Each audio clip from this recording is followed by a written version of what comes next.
Hello and welcome back to Real Health with me, Karl Henry. We all know those people who are childish. And no, I don't mean actual children in our lives. It can be frustrating working or having a friendship or a relationship with someone who really doesn't want to stand on their own 2 feet. While it's easy to point fingers, how many times have we stopped and assessed how good you are at all this adulting stuff? My guest this week has been called the anti-guru and is a New York Times best-selling author, and her TED Talk has been viewed over 10 million times. Sarah Knight's new book, Grow the Fuck Up, is a no-nonsense guide to becoming more self-aware and self-sufficient, even if you have been at this adult thing for a while. Be warned, there might be some F's and blinds in this interview. I'd expect lots given the title of the book. Sarah, welcome to the show. How's it going? I'm fine, thank you. Thanks for having me. Our first ever guest who's in the Dominican Republic. We're very honoured to have you here. Before we get into it, tell us a little bit about you and tell our listeners all about you and your story. How did you get into writing books like this, and what's your background? Well, I was actually a book editor myself for 15 years in New York City. I worked at some of the biggest publishing houses in New York, and I published a lot of best-selling writers, Ireland's own Adrian McKinty among them. And in 2015, I decided, screw it. The corporate life was not for me. I was actually suffering from quite a bit of panic and anxiety before I made the decision to get out of that job and get out of that career that I once thought, I thought I was going to die behind that desk and try to do something different. So I thought I was going to become a freelance editor. And then I had an idea for a book of my own. And that book was called The Life-Changing Magic of Not Giving a Fuck. So I actually wrote a proposal for that book, sold the book, wrote the book in a month, and by January of 2016, I had not only quit my job in New York and published my first book, but I had moved from Brooklyn to the Dominican Republic, where I am talking to you from right now. So that's a real quick version of how we got here. Okay, so not only have you written the book, but you've lived it. You've literally lived through this process of not caring about lots of things in your life. I am out here practicing what I preach, that's for sure. We hear all about quiet quitting and the great resignation. How can you be adult about dealing with situations that you're not happy with? Tell me a bit more about that, because people listening in, I'm sure, will be sitting there thinking, oh, I can't do that. I can't move to the Dominican Republic or whatever their version of that may be. Tell me a little bit more about how they can deal with situations like that. Well, actually, the first 2 sections of the book deal with self-awareness and self-control, and self-awareness being, figuring out who you are, what you need, what makes you happy, being really honest with yourself, being able to interrogate yourself on what you value and what's important to you, and then being able to go out there and get it in an adult manner. And that entails, really good communication skills and good coping skills and maintaining your self-control in the face of, big movement, big life changes, big chaos, which is something that I, feel like I'm pretty qualified to teach people how to do. But in addition, these 3 pillars of adulting that I talk about are maturity, responsibility, and accountability. And in terms of being responsible, I'm not saying that anybody has to be a super planner. I happen to be a way up there, type A, everything in its place kind of gal. But if you're trying to do something like I did, make some big life changes, honestly, even make small life changes, you have to get a little bit better about planning ahead. There's a certain amount of responsibility that you have to take on when you're an adult and nobody else is legally or morally obligated to do things for you, including figuring out how to quit your job and move to a foreign country. You have to do that. And so there's a lot of practical tips and strategies in the book about being more resourceful, taking initiative, becoming independent, that sort of thing. And that's what'll get you from point A to point Dominican Republic. And one of the big things then, so presumably just from listening to you there, it's about taking responsibility, taking ownership and taking control in many regards of these big decisions. Yeah, and it's also about taking control of the little things, your day to day. The fact is that when we are born, when we are actual babies, we don't know anything. We're not expected to be responsible or mature or hold ourselves accountable. We don't even know how our toes work. But over time, you're exposed to these, people are modeling good behavior for you. You're having life experiences that teach you about consequences.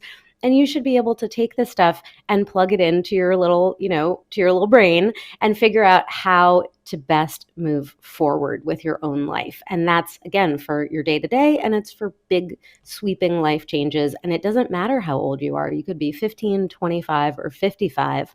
These same skills and qualities are going to help you out all the way through with everything you're trying to do, from the professional to the personal. And it's scary, though, isn't it? And it's okay for people to be afraid of change because, it's outside of your comfort zone more often than not. So that's okay, too. It's okay to be a little bit scared of it. Certainly. And one of the things that I advise is, if you are feeling scared, if you are feeling like you can't make a decision or you can't make this move that you've self-awarely figured out that you want to make, ask yourself, what's the worst that could happen? And a lot of times, I would say 9 times out of 10, the worst that could happen is actually not that bad. And the fact is that if you never make a decision or take a risk because you're too scared or you're too inert to do it, then you never get the great and glorious experience that could come from that decision. Tell me a little bit about TikTok, or talk to me about TikTok. It's one of the reasons for writing the new book, isn't it? Yeah, well, I've written 6 full-length no fucks given guides up to now, and one of them really took off during the pandemic. It was called Calm the Fuck Down. And not only because I think people worldwide were more in need of that message than ever, but because some young people started finding out about my books, and in particular, some young people on TikTok started talking about them. So suddenly I had this book that was actually a couple of years old at the time, just rocketing back up the sales charts. And I was like, whoa, okay, like, let's see what's going on here. And that not only went from like, okay, my publishers and I could say, there's been quite a bump here, there's something to consider. But then more and more young people started messaging me. They started popping up in my DMs and saying, I've just read not just Calm the Fuck Down, but I've found Get Your Shit Together. I found You Do You. You've changed my life. You've helped me with this. You've helped me with that. And I thought, there might be something to be said for me to write a book that's really aimed at young people, that kind of collects almost like the best of all of my other advice, to give them this blueprint all in one place for going out there and getting the most out of their adult life. And then once I started writing it, it became clear to me and to my editors that this isn't just for young people. This is for all kinds of people who need help adulting. And do you think that's because of your approach, that it's not preachy, it's not, you're not shouting at people or really preaching at them what to do? It's there's a bit more fun to it, a bit more crack to it, but it delivers really good results. I do think that the books are fun, and I call it advice for people who hate being told what to do, because frankly, that's me. And I think that the authenticity has really come through in all of the books, and particularly with Grow the Fuck Up. I presented myself, you mentioned earlier that I'm known as the anti-guru. That was a moniker that was given to me by The Observer many years ago, and I embrace it. And now in Grow the Fuck Up, I consider myself an auntie guru. I'm a woman of a certain age. I don't have kids of my own. I'm pretty fun. I say fuck on every page. I feel like there's a lot that people can respond to and learn from, and not feel like they are being sort of talked down to or told what to do in the style of perhaps another authority figure who they might be pushing back against. I'm just your fun Auntie Sarah, and I'm here to help you. Before we go into the how part of being an adult, tell me about the traits you identify for not being very grown up. These are the traits that are common to big fucking babies. I mentioned earlier that, actual babies, they just start out, they don't know anything. It's fine. We understand. They have time to learn. But when you move up that evolution of adulting that I have in the book, if you've had all the time in the world to figure this out, if people have modeled the good behavior, if you've seen what the consequences are of your actions and behavior, and you just don't care to change them, and you continue to be unreliable, and you continue to be rude, and you continue to be unself-aware, and you continue to not hold yourself accountable, apologize for your mistakes, or clean up after yourself, that's a big fucking baby right there. And this is what I'm trying to help combat, because we all want to be surrounded by total fucking grown-ups. It's much easier and more pleasant for all of us, not only to live our own lives in this way, but to be surrounded by other people who are also making the effort. And then what about the traits of being an adult then? Let's take it to the flip and the opposite. So it's exactly that. It is the opposite. It's, instead of being rude, it's being polite. Instead of being unreliable, it's being dependable.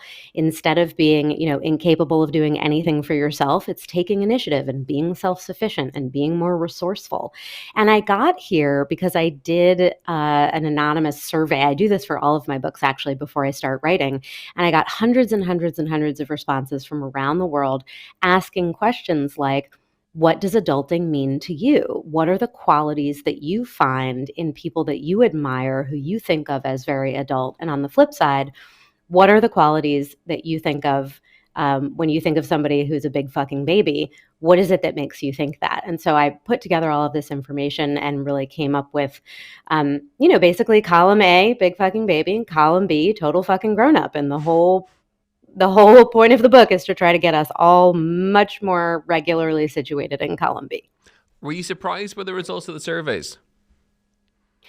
I wasn't really surprised. There were a few things that rose to the top more than I thought they necessarily might, just in my own personal experience. Um, I asked questions about, what do you feel your parents prepared you for and didn't prepare you for? And if you have your own kids, what are you most concerned with qualities of them developing as an adult? And a lot of people, I think to the world's benefit, a lot of people were much more concerned with the maturity aspect. They wanted to be adults and to raise adults and to be around adults who were polite and kind. And, these things cropped up a lot more than some of the more organizational and kind of responsibility aspects than I thought they would. So I was glad. I was glad for humanity that we seem to be generally concerned with being, good people. A big part of the book is about becoming self-aware. Where do you start with that? Where do people start with that? It's an important thing, but where do you begin? Where's the best place to begin? So, what I try to explain is that, you're never going to get what you want and need and deserve if you can't tell people what you want and need and deserve. And you won't be able to tell people that if you can't figure it out for yourself. And I have this 3-step method. I'm very big on 2-step, 3-step methods. And it's called how, why, what. How am I feeling? Why am I feeling that way? And what am I going to do about it? And basically, if you're in a situation where you need to stop and interrogate yourself about what's going on in your life, maybe it's just in the moment. It's literally you're feeling upset. Okay, dig deeper. Ask yourself the hard questions and be honest about it. Are you feeling resentful? Are you grieving? Are you feeling like you're not being appreciated? Like, what is that feeling of upset? How are you feeling and why are you feeling that way? Is it because your boss said something to you that's been bothering you for 3 days? Is it because your partner has done something that has upset you? Why are you feeling that way? And once you've narrowed that down and you've become more self-aware about how you're feeling and why, then the next question is, okay, what am I going to do about it?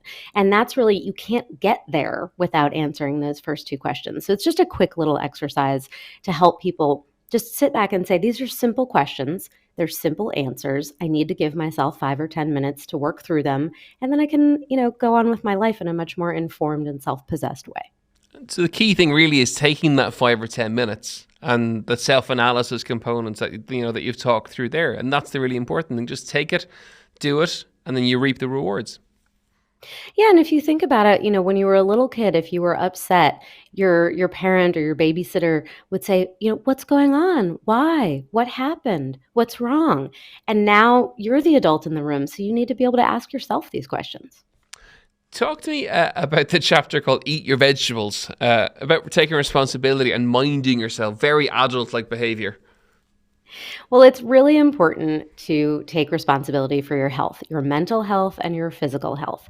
And, there's a lot of sort of theme running through the book of stuff that your parents might have told you, brush your teeth, eat your vegetables. And I'm trying to show you how it applies to a much wider swath of your life. And the thing is, you're not going to be able to go out there and be the best colleague and employee and the best partner, the best parent yourself if you're not taking care of your health. And I'm not out here giving diet tips. I'm not giving exercise diagrams. I hate that shit. What I'm out here telling you is that You take that self-awareness that you've been honing and you figure out what makes you feel your best, what makes you feel good, and on the flip side, what makes you feel like shit. And then do more of the former and less of the latter, and really take care of your health, like I said, both physical and mental, because that's how you're going to go out there and be the best version of yourself in the world. It's how you're going to feel better when you wake up every day and go to sleep every night. And, you don't have mom around to make your doctor's appointments for you. So you got to do that. You got to take care of yourself. And I'm here to tell you that by the time you are 40, everything is going to start falling apart. So you're going to wish you listened to me. At the ripe old age of 41, I can vouch for that. In the book, you also have the ABCs, that actions and behaviors have consequences. This is the linchpin of the entire book and indeed of your entire adulting existence. Just remember your ABCs. Your actions and behavior have consequences. You knew that. You've been learning it since you were a little kid. If you sassed your mother, you knew what was going to happen. If you didn't study for the test, you knew what was going to happen. If you let the dog out when you weren't supposed to, you knew what was going to happen.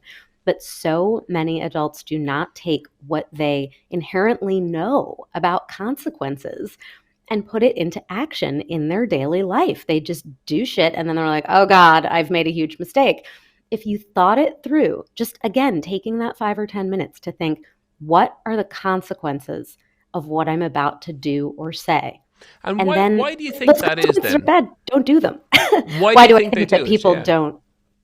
Well, I think that adulting is very chaotic. Okay. There's a lot coming at us. We've got a lot of decisions to make on any given day. We've got a lot of tasks and responsibilities that used to be taken care of by other people in our lives. And so it can be tempting to just kind of fly by the seat of your pants and not pause and think and strategize just a little bit. But when you don't spend that 5 or 10 minutes pausing and thinking and strategizing, you can create so much more trouble for yourself that is going to take so much more than that 10 minutes, to come back from. So I just keep trying to urge people, like, stop, remember your ABCs. My actions and behavior have consequences. Then go forth and act and behave in a way that minimizes the bad consequences and orchestrates the best ones. You have a lot of power in all of these situations to get what you want by acting and behaving strategically. Habits are super important in the context of being a successful adult. Why do you see them as being so important? We're a big fan of habits here, by the way. It's a big thing on the show. We have them every couple of weeks. We chat about them, and they are important.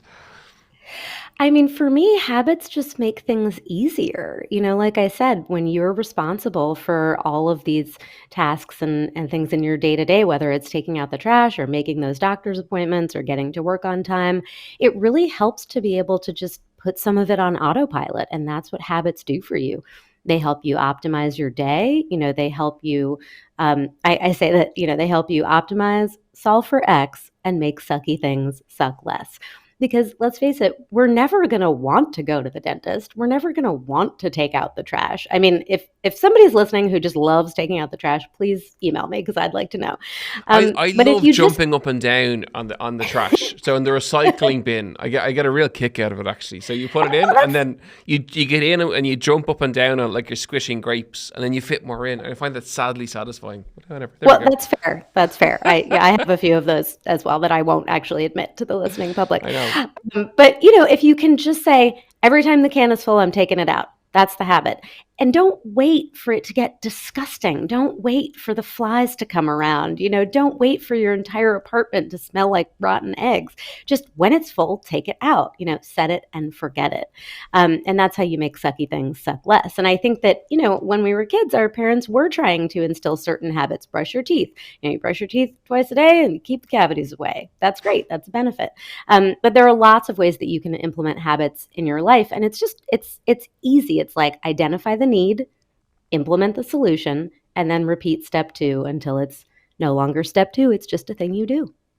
Chat to me about honesty, and that's a tricky thing when being an adult because sometimes honesty is not necessarily the right thing to do. Well, some people will be surprised to hear this because of the titles of my books, but honesty and politeness are actually the two pillars of all of my work. I think it's really important, and part of it is just efficiency. Being honest about what you want and need makes it more likely that you will get what you want and need. But you do have to consider it in tandem with politeness because, as you said, sometimes being completely honest would be rude. If somebody invites you to a dinner party and you don't want to go because you don't like their new boyfriend and you don't want to get stuck talking to him for 2 hours, that's probably not the reason you should give in your decline. But it is polite to say no right away because you don't want to go. Don't leave them hanging. You say, no, I'm not available. And that's the end of it. And in terms of, becoming an adult and growing the fuck up, the honesty starts with yourself. It starts with that self-awareness and being able to ask yourself important questions, answer them honestly, and then you can communicate to other people. And that's where the politeness comes in. There's a whole chapter called Mind Your Manners. Sarah, thank you so much for joining us today, all the way from the Dominican Republic. We really appreciate you taking the time and the great content for all of our listeners. Sarah's new book, Grow the Fuck Up, How to Be an Adult and Get Treated Like One, is available now. I'll be back again next week on Real Health. And in the meantime, keep in touch with me during the week on Instagram at KarlHenryPT or by email, realhealth@independent.ie. And we'll see you next week. Slán go fóill.